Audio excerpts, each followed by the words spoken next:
Welcome back to NXT-UP Coaching.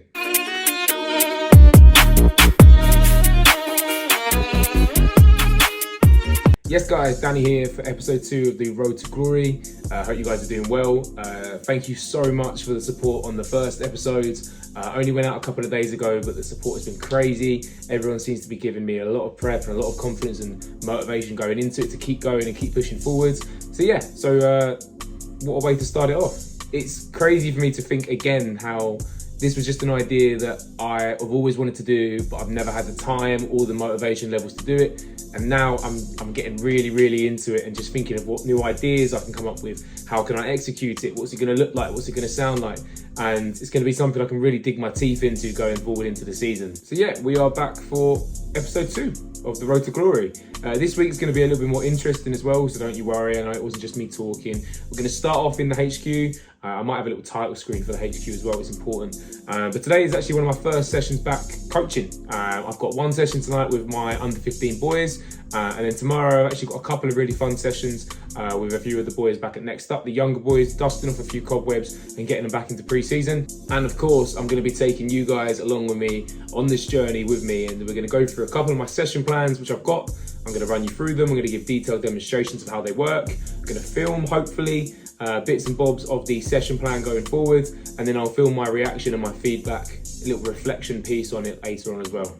Now, going through all of this in my head, it's planning out well in my head, but we'll see how it works as we go on through the season and through the episodes. You might think now that, this is a rubbish standard of how I'm doing it. Look, hands up, my bad. It's my first time doing this type of thing. You've got to really be patient with me and let me do my thing, and hopefully by the end of my journey, then there'll be a finished product and we can all sit back and laugh like everyone does on YouTube about how they started off and how their first videos were terrible and horrible. And we'll build together as a group. It is important to note that when I'm planning my sessions or I'm going into a match day with a team of any age group, I always try and follow sessions that are going to go alongside my coaching philosophy and my playing philosophy. So I'm just going to go through those now with you because they're important. But that any coach should really have a coaching philosophy, which is their beliefs and behaviors all rolled up into one and explored through their coaching. So that's how they coach their sessions, or at least how they would like to coach their sessions. Your coaching philosophy is explored through your past experiences and usually how you've liked other people coaching you, or what you've seen other coaches do in terms of their philosophies and their behaviors. It might be the coaches you watched on TV, or it might be coaches that have worked with you in the past, all through your coach education. For me, that was quite lucky. I was always in and out of academies, or always working with high-level coaches. So the sessions that I recall on, I'm able to pick up little bits and bobs of how they coached me and how they got the best out of me and my teammates. Now, I'll put my philosophy up on screen too, so everyone can see it. I'm pretty open with it. One thing to note as well, it's not always going to be the same. It might change as I develop as a person, but I always like to create a challenging environment where it's fast-paced and intense, where the athletes are encouraged to learn outside of their comfort zone. As an athlete, or as anyone enjoying the game of sport, to be able to get better, you have to really put yourself in the unknown, or in a sense of chaos. If everything's really easy and simplified for you, you're never going to get better. If you are at school and you're always doing maths and all your maths tables are 2 + 2 or 2 + 4, you're never going to get better. So you always need to try and improve yourself by making things harder and making things more chaotic, where decision-making time goes down and you'll really put on the back foot with everything you do. If that's a training session, if it's a match day, everything has to be high-paced, intense and chaotic. I also think within my sessions that I always want my players to become better people after they leave. If you come into it with a massive ego and you come out of it with a massive ego, you're not able to understand how other people work on your team. Football, as I put in as a philosophy, is notoriously a team game. There's no I in team, you know, the cliches. But if I don't better the person, then have I actually put on a session which is developmental? So this will all work into the sessions that I'm planning today. I'm going to be sitting here for about an hour or so. I'm going to be documenting all the sessions that I plan. If they take longer, they take longer. It's just what it is with the coaching. It's how your brain works. It's how your thinking, your thought pressing works. They're working with Harvesters Football Club. It's their first session back, and I know a lot of them have not been training over the summer. So for me, I've got to come up with some key ideas and plans on how I can get them moving for the future, for the seasons coming up, but also not to wear them out and give them that early burnout Otherwise, they won't want to be coming back to the sessions, or by the time they get into the season, they'll be too tired or they won't be able to work mentally and physically. 2 or 3 sessions that I need to plan for the week. 2 hours later. But yeah, got those drawn up already. It is the morning, the sessions are this evening. I'll try and film as much of those as possible. So I've got a couple of hours now just to sit down, relax, unwind, probably do another couple of pieces of admin, edit a few videos, and get ready for the sessions.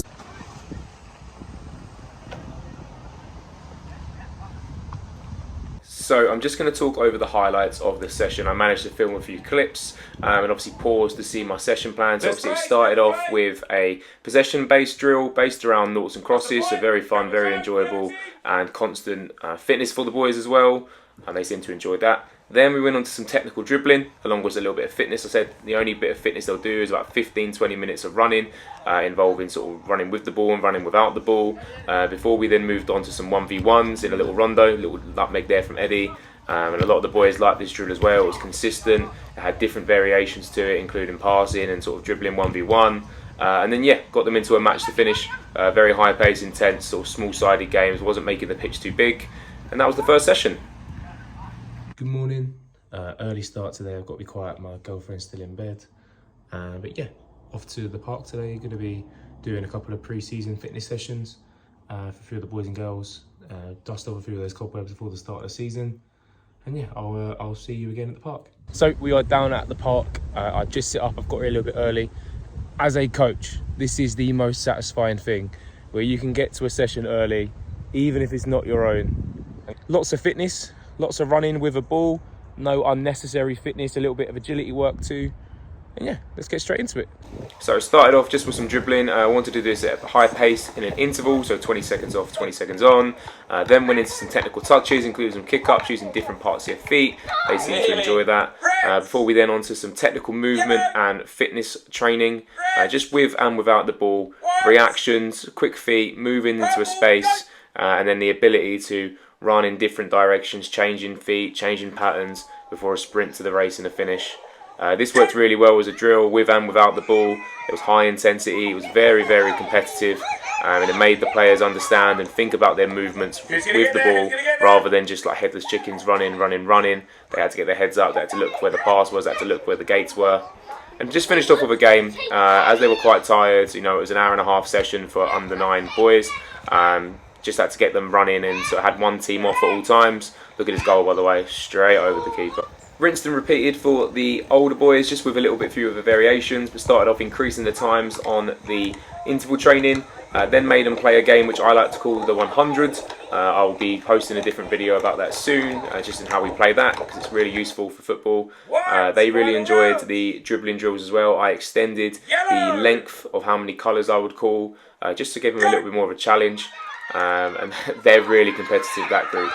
So you can hear the screams and you can hear the chants for their teammates to come on. I think they understand leadership a little bit more than the younger ones. But yeah, there were some really intense games. Here's the winner for Harry. Came down from 0 points. I also did a couple of small group and one-to-one sessions that day. I'm going to post a full video and another vlog about what my one-to-one routines look like. But yeah, here are some highlights of some drills that I did with them, just in terms of their technical touches, sort of the information I would give them, and how they react during the game. I'm just going to let this one play out for your viewing. Yeah, well done. Recover the ball afterwards. Let's play. Last one each. Red. Good little turn. Well done. Red. Good. That is the end of episode 2 of The Road to Glory. Hope you guys have enjoyed the video. There's going to be a bit more content related to actual playing football in the next couple of weeks, as we are back with the regular season starting. So yeah, look forward to the future videos. Please like, subscribe, check out the other videos on the channel. Crossbar challenge, the charity match highlights. There's going to be lots more fun and games coming up with challenges too. So look forward to that. And yeah, I'll see you in the next episode. Peace.